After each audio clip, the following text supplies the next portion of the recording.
September is for pretenders. November is for contenders. Like, you know.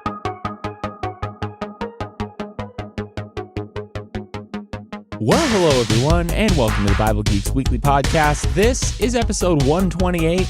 I'm Brian Sheely. I'm Ryan Joy. And thanks so much, everyone, for tuning in. We are in week 42 of our cross-training series, continuing into our discussion of endurance this episode by talking about strength in suffering.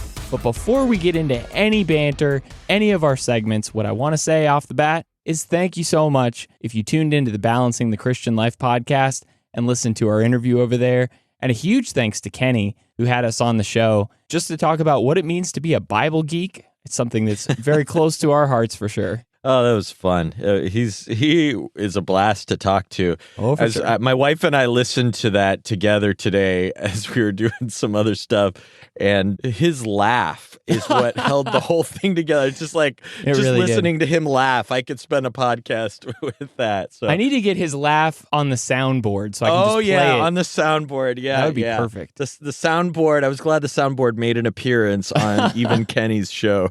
For sure. All right, so here on the episode, again, like I said, we're talking about strength in suffering, and suffering is something that we've talked about a lot during this cross-training series, but I think on the episode here, we're just going to focus in on how to stay strong, how to endure through these moments that really just can easily get us down. Yeah, so something this makes me think about, I haven't told you this, I actually went curling the other day, like not weightlifting, but the ice sport curling. Yeah, okay. So a friend of mine here, one of the brothers, asked me on a Friday, hey, do you have anything going on tonight? And that's always a little bit of an ominous question, but I said, no, not really. And so he invited me to join him curling at this curling club we have here in town. And it was awesome. It was really cool. It was way harder than I would expect. You know, you stretch your leg out way in front of you. And I have to say, I was much more sore the next day than I expected to be. It was really hard. I mean, it was a lot of the work was in the sweeping. I mean, that was its own kind of work. But then, you know, you're stretching those hip flexors in a unique way. And whenever you have soreness from whatever kind of exercise, what you're feeling, as I understand it, is muscle growth. I mean, that's a lot of the times whenever you've been exercising, that's the feeling of those muscles rebuilding stronger. I hadn't used those. I needed to be ready for using them again. And on the other side, pain often brings growth spiritually. If that's what we're seeking, if that's what we're trying to do is grow, we can take this suffering and grow from it, just like that muscle soreness. Well, I guess no pain, no gain to start off the episode makes a lot of sense. Yeah. All right, so let's get into our first segment here on the episode, and that is Like the Teacher. And as we always do, we're going to somewhere where Jesus shows us an example of this quality we're looking at today, and that's strength in suffering. John 15, verses 18 to chapter 16, verse 3, is where Jesus has this long explanation with his disciples about the fact that they are going to suffer. He really just starts it out here in no uncertain terms. If the world hates you, know that it hated me before it hated you. The world is going to hate you. They hated me, and they're not going to appreciate what you have to say. He says, remember the word that I said to you, a servant is not greater than his master. If they persecuted me, they will also persecute you. So he's telling his disciples here that you are in good company when you're going through difficult things. He equates those who hate him with those who actually hate God the Father themselves. He talks about the Holy Spirit who's going to come and help them, be with them during this time. But he says that he's told them all these things to keep them from falling away. So know this before you get too far down the road. You are going to pay for following me. He says they will put you out of the synagogues. Indeed, the hour is coming when whoever kills you will think that he is offering service to God. And they will do these things because they have not known the Father nor me. So thinking about this conversation as Jesus really gets real with his disciples, what do you take from this? Well, it makes me think about trying to choose between the frying pan or the fire.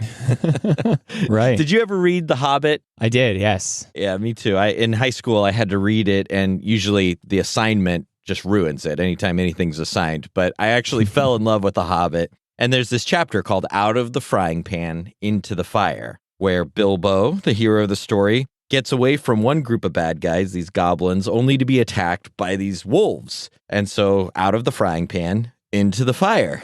And Jesus is warning here of something similar, I think. And a good place to start understanding this discourse is to ask, why did Jesus say all of this? Why paint the world and the church in this black and white language? They're going to hate you. Why speak of the Helper, the coming Spirit? Why warn the disciples so clearly that trouble is coming? And he tells us in verse 1 of chapter 16, I have said all these things to you to keep you from falling away. It's not to keep you from persecution, not to keep you from a hard life, but to keep you from something way worse. If I leave Jesus, I leave his help. I leave his deliverance. If I leave him, I leave everything. And so the great danger is that I avoid persecution and maybe some of the pain of a faithful life by falling away from Christ. It might make a few things easier, but ultimately I've jumped out of the frying pan and into this blaze of the fire itself. And so Jesus says, prepare yourself, don't be surprised, and hang on to me. That's the more important thing to choose. And I guess the comparison there about the frying pan is that you have this life of suffering, and Jesus is telling us to stay in the frying pan. Like, don't leave the frying pan. Exactly. The frying pan is where you need to be. And that is not a comfortable thing to hear. No, and to be in a frying pan. And exactly what Jesus is about to go through, I can only imagine that his disciples are thinking like, this is what we have to look forward to. This is how we're going to be treated. I don't know that they really fully thought that through when Jesus says, come to me, and they followed him in the very beginning. Like, I don't think they saw that as the rest of their lives when they first committed themselves to the Lord. Yeah, I mean, they can't say they weren't warned, but I don't think they had a real idea of what was coming. No, for sure. And we call this whole section like the teacher, right? And we're trying to be like the teacher. We're trying to be like Jesus. This just reminds me all the more that we need to be like him, most importantly, in his suffering. Basically, Jesus tells us what the future is going to hold for both himself and his disciples. They're going to kill me. And oh, by the way, they're also going to kill you. Don't expect that you're going to be treated any better than they're going to treat me. And they may not understand that, like I was saying at this point. They may not totally grok what's going on. But as they're standing there at the foot of the cross, they have to be going through their mind thinking, oh, this is what he's talking about. I can't imagine that they're not thinking about these words right here as they're seeing him crucified. But how do I, or maybe better yet, how can I suffer like Jesus did? Pulling this out of the first century examples, like they were required, like you were saying, to be in the frying pan, stay in the frying pan. Like, how can I get in the frying pan? How can I suffer? How should I suffer like Jesus did? And do his words change my view of suffering today? Because what he's really doing, I think, is he's trying to normalize or set an expectation that you will go through stuff. You will have to endure things. And am I willing to just be ostracized or excluded or physically or mentally persecuted like Jesus was? And maybe a question I ask myself frequently is, am I hiding in the shadows, kind of trying to avoid the treatment that he's describing here? Oh, If I want to be like Jesus, I need to be like him in his suffering. That's a piercing question. Yeah. Well, and we were joking before we started recording, we were making some emphasis jokes. And, I appreciate what you're saying. It's not suffer like Jesus did. It's suffer like Jesus did. Yeah. It's about the way he went through it. It's like we said last week about being persecuted doesn't prove you're righteous. Suffering is not any more righteous than not suffering. It's just the way we live. And the way we live, even in the midst of suffering, how we handle all of the things that come is what matters. And doing all of it like Jesus, and like you said, not backing down, not hiding from what we need to do and what we need to face. All right, so let's get into our second segment here on the episode, and that is flying through the book. I feel the need for speed. Ow! So we're going to consider a book here that really has a lot to do with suffering, and that is the book of James. And as we always do in these segments, we are going to fly through it with a really quick introduction. So kick this thing off for us. Yeah, well, there's a lot of Jameses in the Bible, but James, this one, is the brother of Jesus. and he writes to the 12 tribes in the dispersion. Of course, he doesn't call himself the Lord's brother. He would never do that, I think. He calls himself the Lord's servant.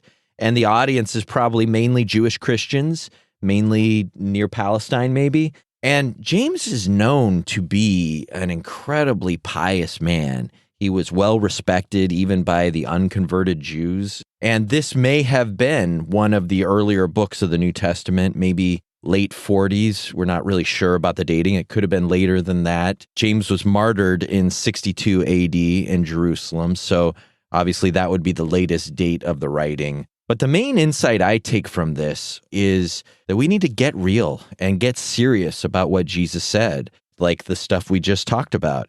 And I think of it like the Proverbs of the New Testament is this practical, pithy book, I think more so than the rest of the New Testament. Although I think it really has a lot in common with those red letter sections of the gospel. I think the Sermon on the Mount particularly seems to have inspired a lot of this book. The parallels to the Sermon on the Mount, I think, are undeniable. And the purpose of the book, I think, is to help people live authentic Christian lives in the midst of trial, in the midst of whatever they go through, to be real and to have integrity in this life that the Lord has called us to. And he starts and he ends with this theme of trial, which kind of sets the context, I think, for the book.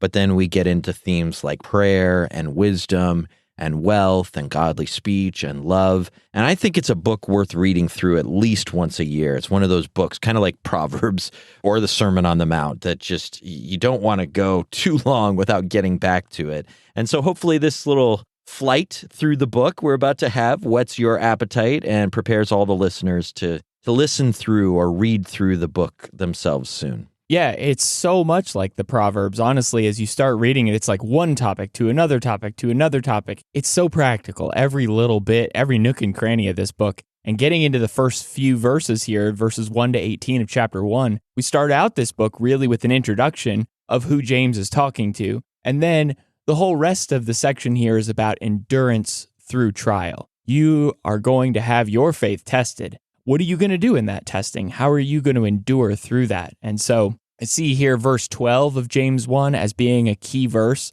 where he says, "Blessed is the man who remains steadfast under trial, for when he has stood the test, he will receive the crown of life, which God has promised to those who love him." If you just want to sum up this whole episode, maybe this could be the verse that could mean the most, I guess. Trial is something that can lead us to the crown of life. Because when we remain steadfast and firm in those trials, that's when the Lord is going to bless us with that home eternal in heaven. And so he talks about here 5 times this word tempt or tempted. Who's responsible for tempting us and trying to pull us away? And he talks about our temptations being really of our own making, that we are tempted not by God, because God doesn't tempt anyone with evil. But in verse 14, each person is tempted when he is lured away and enticed by his own desires. Like, this is our desires at work here. This is us pulling ourselves away. And so the question I get from this first few verses is like, how can I remain steadfast? How can I be rock solid in my faith?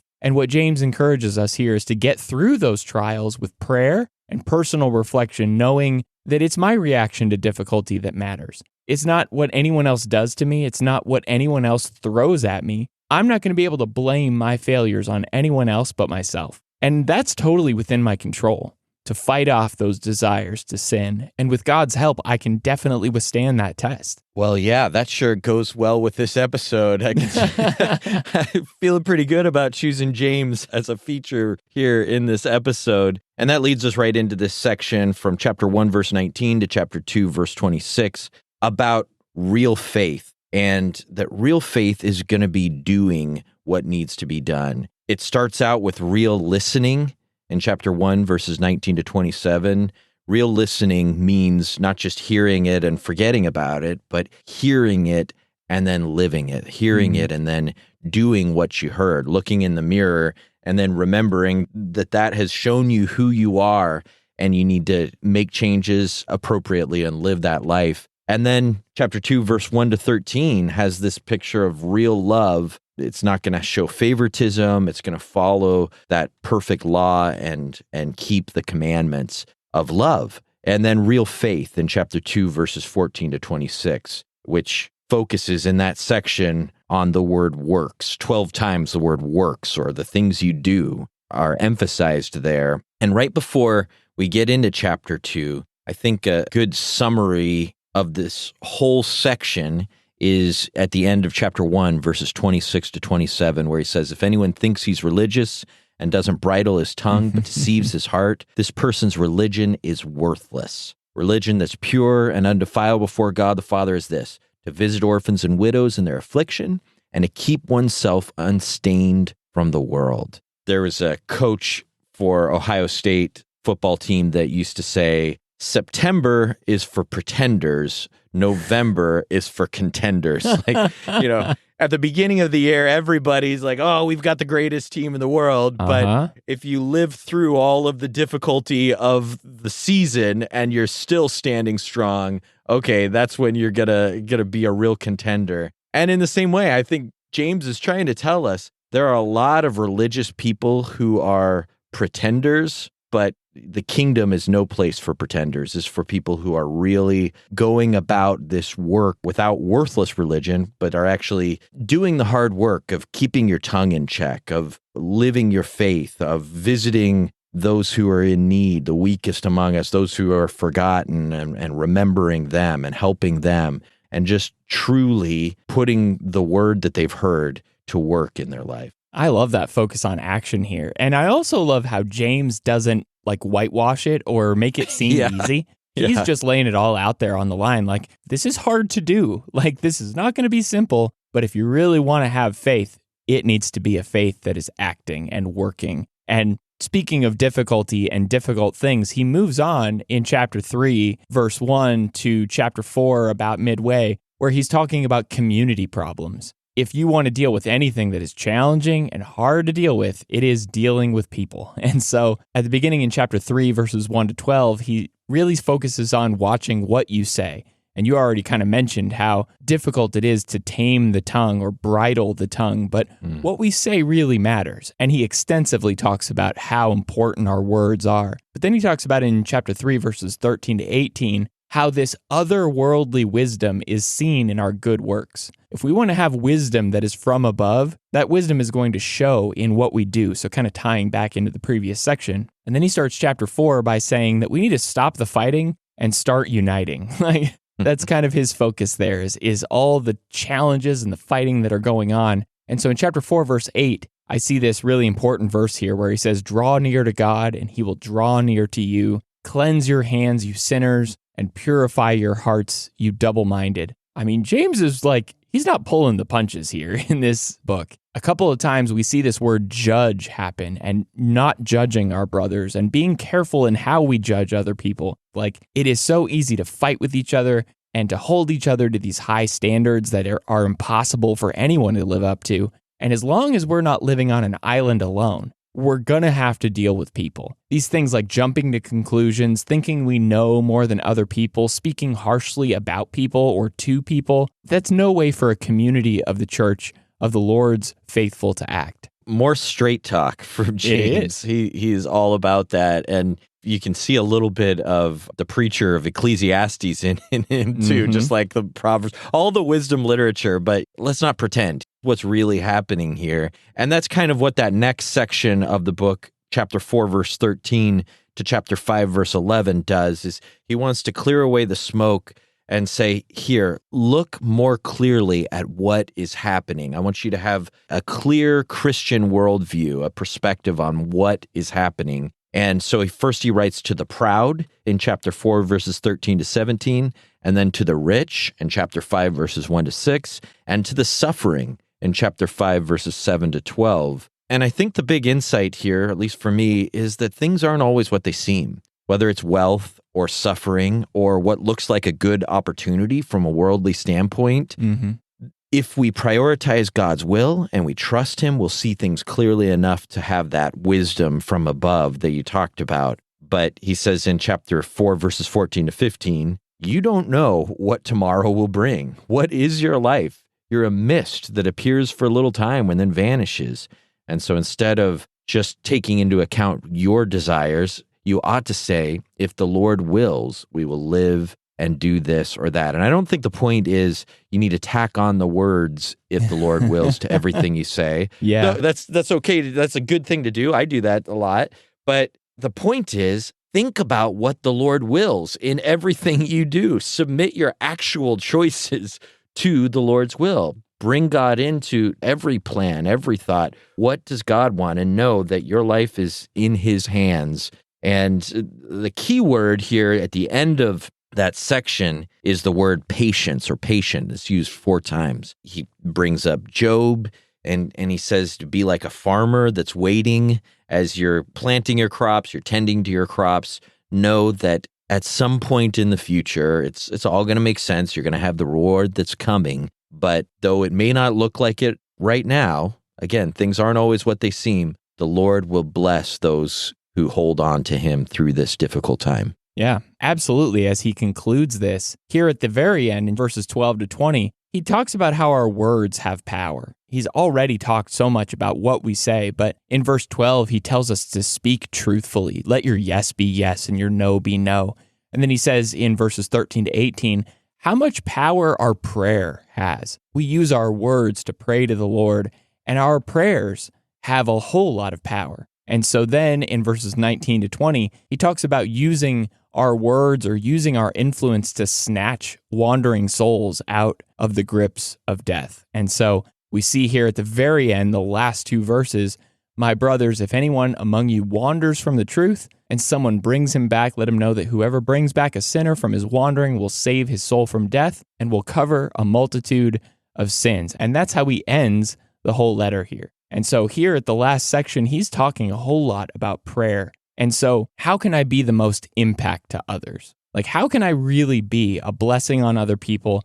Am I just totally ineffectual? Is there nothing that I can actually do to make a difference in this world? And James lays it out here. He says, you need to speak truthfully to people. You need to pray powerfully, and you need to love people enough to lead them back home. And I think it's easy for us to think that we're powerless and think that we can't really do anything, but James is giving us the power here. He's saying you've got the opportunity, you've got all the tools you need at your disposal to do some amazing work for the Lord. Yeah, there's this weaving of these. It's kind of like, you know, how rugs, you can't see there's like a blue cord and you can't see it when it's underneath, and then it pops back up and then goes back under, and then there's a brown thread that's going the other way and you see it and then you don't. I mean, that's how these themes seem to appear. You know, you see wisdom appear and then it's gone, and then wisdom appears again, and suffering and all these themes just hold the book together. But like you say, they're in these really striking statements that are really short and that you can memorize, you can write on an index card. Very quotable. Very quotable, very put it on your refrigerator or something and work with that verse, that thought for a while. Just such a powerful book. Very thankful that God provided this book for us and preserved it down through the ages so that we can feature it on a podcast, so that we can sit and think about it and be changed by it today. Well, that's the book of James. And now let's move on to our third segment on the episode, and that is Through the Week. I am ready to face any challenges that might be foolish enough to face me. So every week we drop 5 challenges that we're going to do, and we encourage you to do them along with us. This week we're focused on challenges that help us have strength in suffering. And so the first challenge is a reading challenge, and together we're going to read John 15, verse 18 to chapter 16, verse 3 that we talked about earlier, 2 Corinthians 12, verses 1 to 10, James chapter 1, verses 2 to 12, Lamentations 3, 19 to 27, and Isaiah 40, verses 25 to 31. And I focused here on Isaiah 40 because I think what God, through the prophet Isaiah, has to say here is really something that just touches my heart. When I'm going through difficulty, when things are just hard, sometimes I just feel burned out. You can probably relate to that. I know pretty much everybody has probably felt burned out before. And for me, I go through seasons of my life where I'm burning the candle at both ends. I'm going. And sometimes I just hit a wall and I feel like I can't do a single thing more. Or I feel like all the obstacles that I constantly keep bumping up against are just too much to handle. But God's word and what he says here through Isaiah really encourages me, because he says he gives power to the faint, and to him who has no might, he increases strength. Even youths shall faint and be weary, and young men shall fall exhausted. But they who wait for the Lord shall renew their strength. They shall mount up with wings like eagles. They shall run and not be weary. They shall walk and not faint. That's in Isaiah 40, verses 29 to 31. So good. It's so good. So powerful. Right? I mean, it echoes in my mind like that ramp conversation that we had last week. It's like you're just hitting the ramp and you're going airborne. And I'm never going to find true strength if I'm trying to strive for it on my own. If I'm fighting for like taking another vacation, or if I'm just trying to strive for like making it to that next deadline or whatever, like whatever I'm trying to do to get regeneration and renewal for myself, that's never really going to fulfill me. That's never really going to recharge my batteries the way that God can. Yeah, I was just thinking yesterday about how different my life would feel to me if I didn't have the confidence that God is making sense of it, that God's hand is in it. Like if I felt like all the things that I wish were different, that are discouraging to me, if I looked at those and felt like there's nothing more to it and there's no one at work in it and it's all on me to figure it out and make things what they should be. And so what waiting on the Lord means is you are trusting him. And in the meantime, as we talked about a week or two ago, in the meantime, you're trusting that he will eventually make sense of it. Yep. So thinking about these hardships that we're waiting on the Lord to deliver us from, the reflect question this week is, what good has come from the hardships in my life?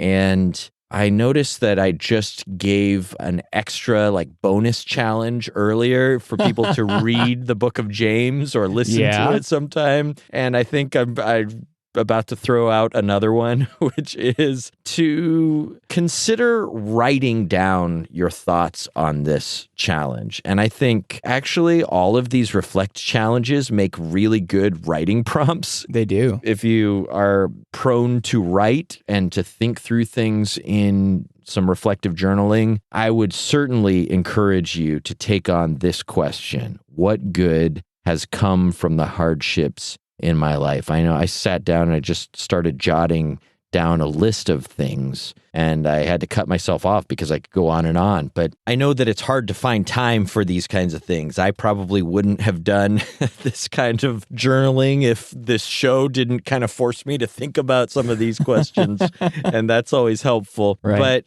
there's something really valuable about writing about the hard parts of your life and honestly and prayerfully thinking through them, asking for wisdom from God, like we just talked about from James, to see it and to include the blessing of it along with the pain. Until you put your thoughts and your feelings into words, there is a part of it that's not fully processed, and it just really helps, especially if they're prayerful words, if you're bringing those words before God. So just more of a challenge or an encouragement than anything else for everybody to sit down and do a little bit of prayer writing on questions like this. What good has come from the hardships in my life? And this is a question I think that you can only really answer reflectively, like after the fact. It's hard when I'm going through it right now to see what the blessing is going to be that's coming out of the stuff I'm going through right now. And hopefully we can acknowledge them and thank the Lord for giving us those blessings, even in the trials, even in the difficulties that we've endured, which actually leads to our request challenge here, which is a prayer to the Lord. "O Lord, deliver me from all my many trials." And that's based on Psalm 34, verse 19. And the psalmist there is really just laying it all out there that, Lord, you are the source of my deliverance. You are the one who will deliver me. And literally, as I was writing this, I was waiting for a package to get delivered. And I'm thinking about it in my mind, like I am waiting for the 3 words, "out for delivery." I don't know if you get like that endorphin rush when you see those 3 words pop up like on a website somewhere, like "out for delivery." Ooh, goody. Like I'm ready. So I've ordered something like from Amazon or whatever, and now it is going to be delivered. It is almost at my house. When you see "out for delivery" or like "on vehicle for delivery," my eyes light up because I'm excited. And I think about this because I was waiting for a package for the last 2 weeks. And I was waiting the whole time for it to finally say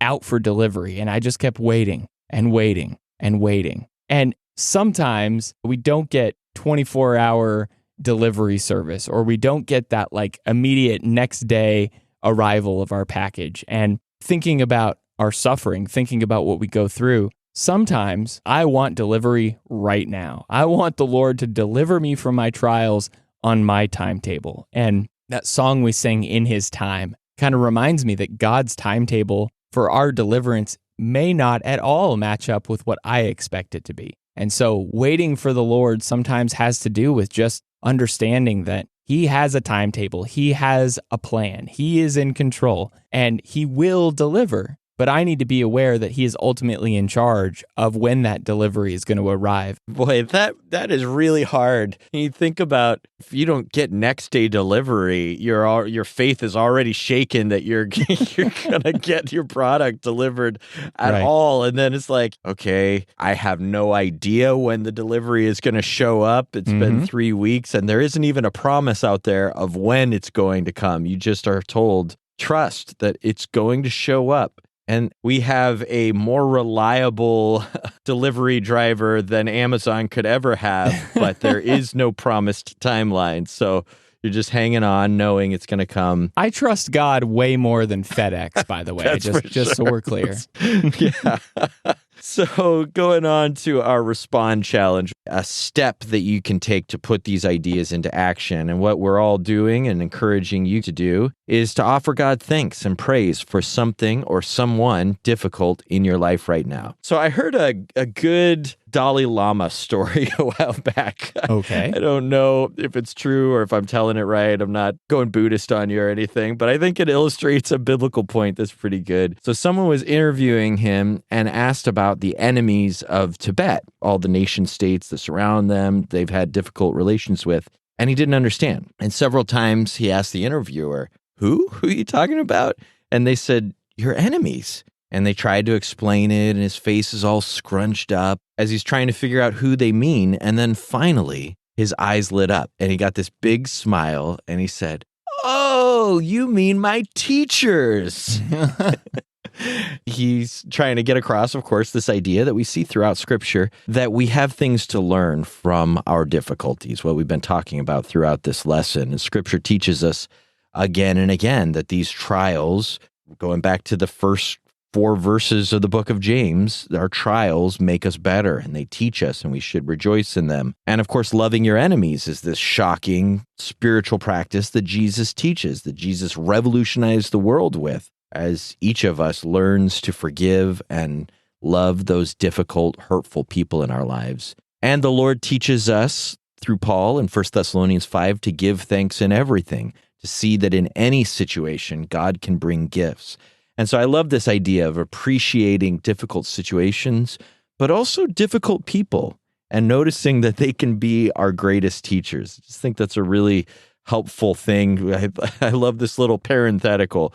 Thank God for something or someone who is difficult in your life, because difficult people fill all of our lives. I mean, you can love them, you can serve them, but you acknowledge this is challenging right now, and trying to find a way to give thanks for them, I think, can broaden our perspective. That's absolutely a total shift in mindset when you start really thinking about the people that cause you the most difficulty, and you start really appreciating them. You start praying to the Lord for them. You start loving them enough to actually see the value in them and what they can do for you. Yeah, I just think gratitude, as we've talked about, is such a broadening, is such a door-opening tool. It just kind of widens our eyes and helps us to open our hearts and receive the lessons the Lord has for us much, much clearer. All right, so let's wrap this thing up with our Reach Out Challenge, and that's to ask somebody this week a spiritually focused question. And this week, the question is, what trials have you gone through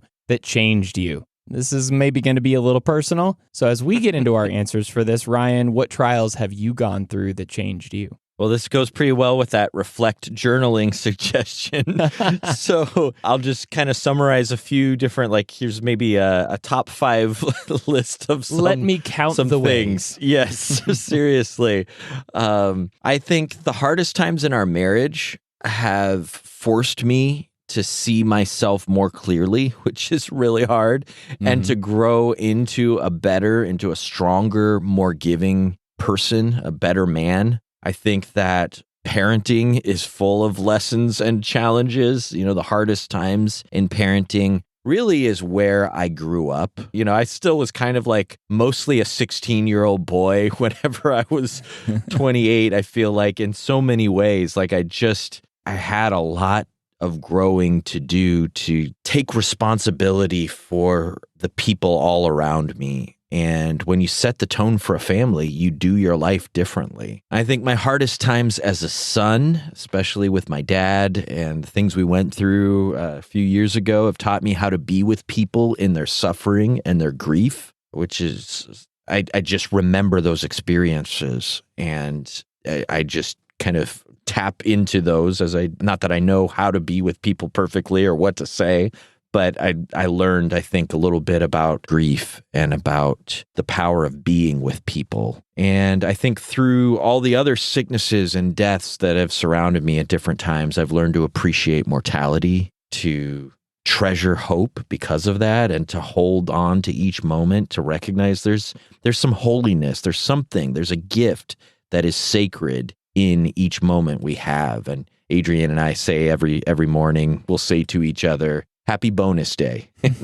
And we just kind of try to orient ourselves to that idea that we're not guaranteed anything, and that's not something to cause us to live in fear, but to cause us to live in gratitude, because every day is like this bonus gift. And I think that we talked about difficult people. I think that people who disappoint me, whenever I have had those experiences, I've learned mercy and patience, and definitely the humility to see my own failings more clearly and how my failings have affected others. And so just everything teaches you something, and there's so many different angles. We could make this list go on forever. But, what about you? What trials have you gone through that changed you? Well, I'm going to start kind of from a different aspect here, because I really appreciate all the ones that you shared. I think I could probably sum up a lot of my trials and difficulties, my maybe interpersonal relationship difficulties that I've had over the years, out of immaturity, out of